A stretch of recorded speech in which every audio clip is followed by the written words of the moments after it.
Kw'Īsôko. Kw'Īsôko ni ikiganiro mushikirizwa ku minsi yose ya gatandatu mukagitegurirwa n'urunani rw'amaradiyo Radio Inzamba agateka kawe, Radio RPA ijwi ry'Abanyagihugu na Radio Television Renaissance.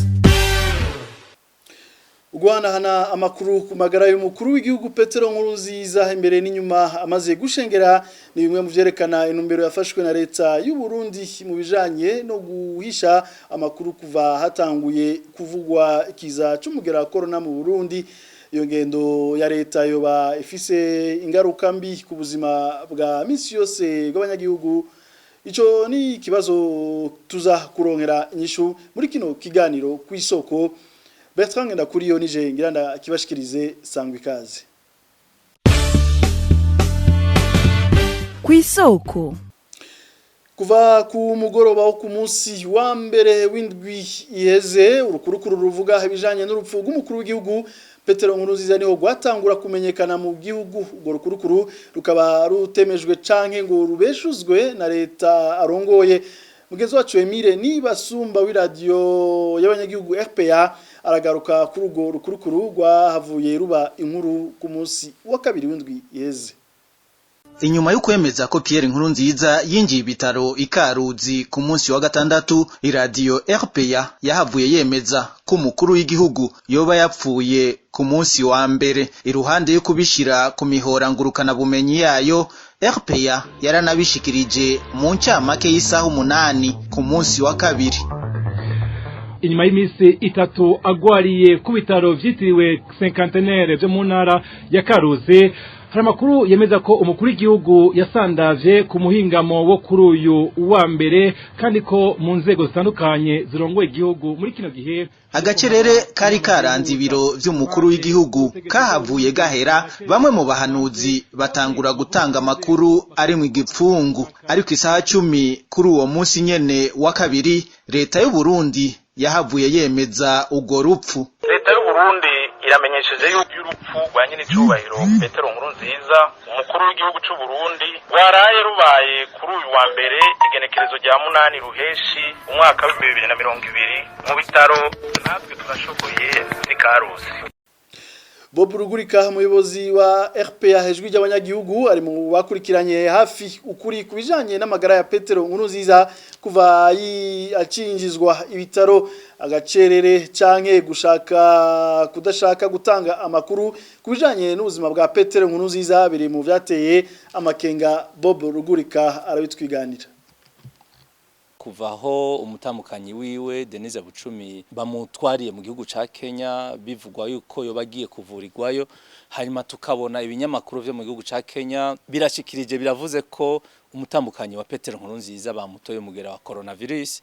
Twace twumva yuko bikenewe ko umuntu akurikirana amagara y'umuryango w'umukuru w'igihugu, yaba umutamukanyi wiwe canke umukuru w'igihugu nyene ubwiwe.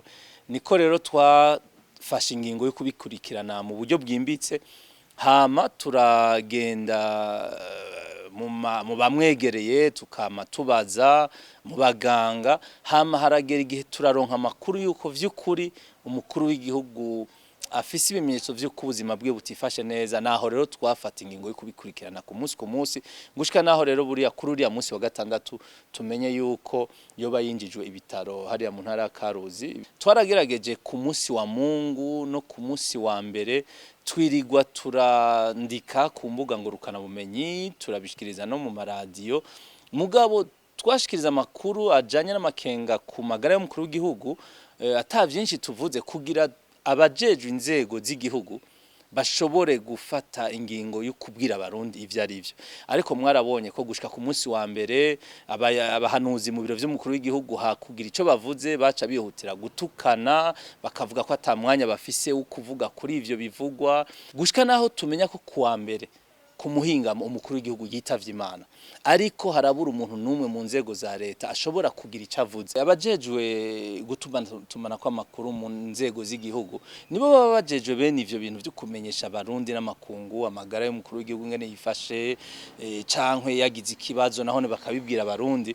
Ariko murazi ibintu vyo kutavuga no kubesha ni ibintu biranga intwaro z'umukazo, intwaro z'agahotoro, intwaro z'ubwicanyi. Ivyo navyo mukaba muzi ko niyo ntwaro Burundi bumazemwe imyaka irenga 10 rero ikibi cyo kutabwira abanyagihugu ukuri kenshi bizana ibihuha ni hajye ubona hazi ibihuha ivyo byose uzubona ngo umukuru w'igihugu yatowe ngo arapfuye ngo umukuru w'inamashinga amateka ngo araremvye bigateri uruhagarara mu gihugu mbere muri ugo ruhagarara sinzi ko mumaze kumva hirya no hino mu gihugu hari abantu baca bahungabana abandi bamwe bagashaka no kurabana yingwe bagira bati aba ni babakeba bashobora kuba bari ibinyuma yavyo nibo bashobora kuba bamwishe urumva haba hariho ico bita risque zuko umutekano ushobora no guhungabana canke ico bita l'ordre public igahungabana rero marerezuma abategetsi b'u Burundi ivyo byose ntibabibona nico gituma je nkunda kuvuga ko Uburundi bwagize ikibazo cuko no munsi butwagwa n'abantu benshi si kuvuga ko ari bose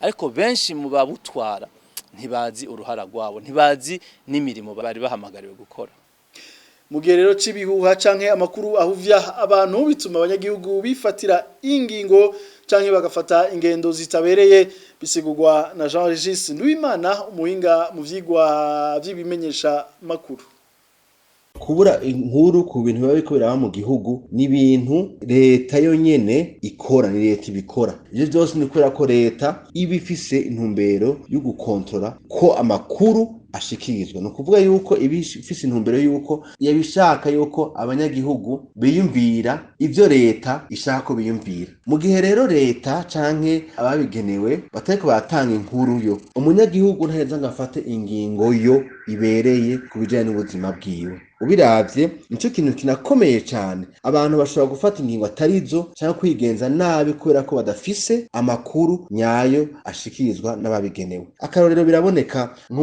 muri iki kiza ca coronavirus ukuntu abarundi bigenza ni nkuko leta yigenza leta ntacibabwira cibashikiriza amakuru nyayo kubiriko biraba mu kubijanye na coronavirus abanyagihugu nabo ntibanaheza bamwe washaka na benshi ngo bafate ingingo nyazo zibakingira kuko leta ibifise uko itanga amakuru bijanye n'intumbero yayo za politiki Ikuru rero kintu gikomeye cyane iyo amakuru atareka yatangwa neza n'ababigenewe canke amakuru akaba ariko arahishwa abanyagihugu bashobora gufata izo ngingo mbi canke bakigenza nabi kubera yuko batashikirijwe amakuru nyayo akenewe mu buzima bwabo.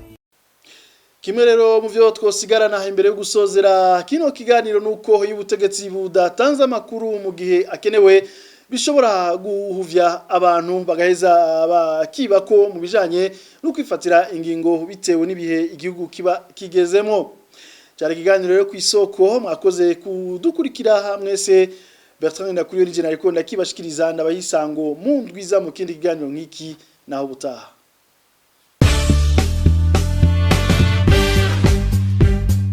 Cyari kiganiro Kw'Īsôko.